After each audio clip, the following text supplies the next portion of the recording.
नितिन जी, आप पश्चिम बंगाल के चुनावी दौरे पे जा रहे हैं। चुनाव शुरू हो चुके हैं, लेकिन उससे पहले ही इतने बयानबाजी हो चुकी है कि लोग सोच रहे हैं कि पश्चिम बंगाल का चुनाव जो अभी तक नहीं हुआ था वो वैसा हो गया है। ये जुबानी जंग ज्यादा हो गई सियासत से ज्यादा। देखिए, चुनाव जब होता है तो अलग अलग पार्टी अलग अलग प्रकार की बातें होती रहती है। एक बात जरूर है कि हर चुनाव में ही होता है, केवल ये चुनाव में हो रहा है ऐसी बात नहीं है।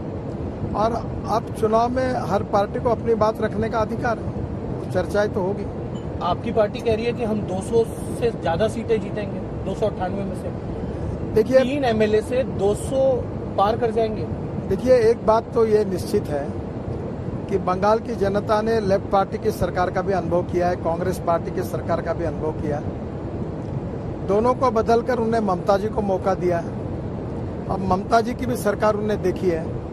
अब लोग बदलाव के भूमिका में है और निश्चित रूप से ये बदलाव अगर होगा तो बीजेपी यही विकल्प है।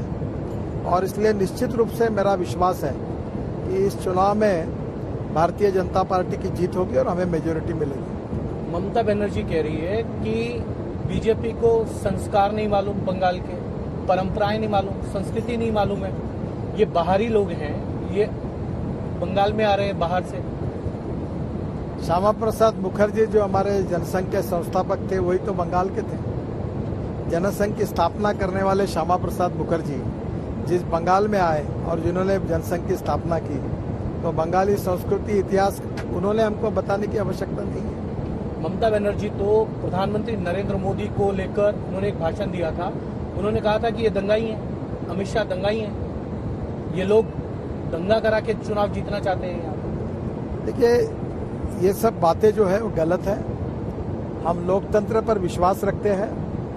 मोदी जी के नेतृत्व में हमारी सरकार ने केंद्र में जो कुछ काम किया है, जो 50-60 साल में नहीं हुआ, वो काम करके दिखाया है। और हम बंगाल का विकास करना चाहते हैं, गांव गरीब मजदूर किसान का कल्याण करना चाहते हैं। और इस बार बंगाल की जनता बदलाव के मूड में है और निश्चित रूप से मोदी जी के नेतृत्व में विकास काम देश में हुए हैं, उसके आधार पर बंगाल को भी विकास का डबल इंजन लग जाए, इसके लिए जनता हमें साथ दे रही है। हम जीतेंगे और बंगाल की तस्वीर, बंगाल का विकास करके दिखाएंगे। लेकिन ममता बनर्जी कह रही है कि आप जीतेंगे कैसे, आपकी तो वहाँ जमीन ही नहीं है। जो आपके नेता हैं वहाँ पे वो सब दूसरी पार्टी से हायर हैं। आप वहाँ पे जो है उधार के लोगों पर चुनाव जीतना चाहते हैं। तृणमूल कांग्रेस की स्थापना जब ममता जी ने की तो वो नेता कहाँ से आए थे? तृणमूल कांग्रेस भी कांग्रेस से निकली है, ममता जी भी निकली थी। लोकतंत्र में ध्रुवीकरण होते रहता है, लोग पार्टियां बदलते रहते हैं और इसलिए आने वाले समय में ममता जी के बारे में मोहभंग हुआ है और इसलिए लोग अब बीजेपी का आधार ढूंढ रहे हैं। गलत क्या है? लेकिन वो ये कह रही हैं कि उनके और उनके भतीजे पे गलत आरोप लगाए जा रहे हैं, उनके भतीजे की पत्नी पे गलत आरोप लगा रहे हैं। सीबीआई, ईडी को, इनकम टैक्स को पॉलिटिकल टूल की तरह बीजेपी और केंद्र सरकार यूज कर रही है। देखिए, बीजेपी, सीबीआई, ईडी किसी का उपयोग नहीं करती। यह आरोप पूरी तरह से गलत है।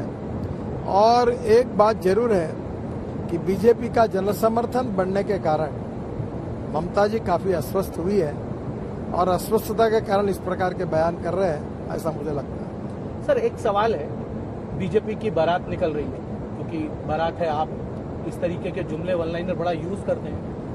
अभी तक बीजेपी ने डिसाइड नहीं किया कि बारात में दूल्हा कौन होगा, कौन मुख्यमंत्री पद का उम्मीदवार होगा। अब ममता बनर्जी वहां है, आपके पास में कोई चेहरा नहीं है। प्रधानमंत्री तो वहां मुख्यमंत्री नहीं बनेंगे, अमित शाह नहीं बनेंगे, जेपी नड्डा नहीं बनने वाले, नितिन गडकरी नहीं बनेंगे, तो मुख्यमंत्री कौन होगा? जनता वो कह रही है कि बता दें कौन है वहाँ। हमारे पास दूल्हे ही दूल्हे हैं। जिस दिन शादी का मुहूर्त होगा चुनाव के बाद, उस दिन उस दूल्हे को हम खड़ा कर देंगे। तैयार है? बिल्कुल तैयार है, हमें कोई प्रॉब्लम नहीं है। और ऑलरेडी बताया गया है कि बंगाल का ही व्यक्ति मुख्यमंत्री बनेगा। कौन होगा? दिलीप घोष होंगे, मुकुल रॉय होंगे, या जो है इसका निर्णय उचित समय पे स्वपन दास गुप्ता, पार्टी अपना डिक्लेरेशन करेगी। लेकिन इतना तय है कि आप 200 से ज्यादा सीटें जीतने, हम पूरी मेजोरिटी से चुनाव जीतेंगे, ऐसा हमें विश्वास है। सर, एक सवाल है, उड़ीसा में जब लोकसभा चुनाव हुए थे तो विधानसभा चुनाव साथ में हुए थे। बीजेपी ने वहां 0 से 8 सीटें जीती लोकसभा की, लेकिन जब विधानसभा में एक ही साथ पोल हुआ तो बीजेपी को वो नंबर्स नहीं मिले जो लोकसभा में मिले। तो क्योंकि स्टेट का इश्यूज डिफरेंट है।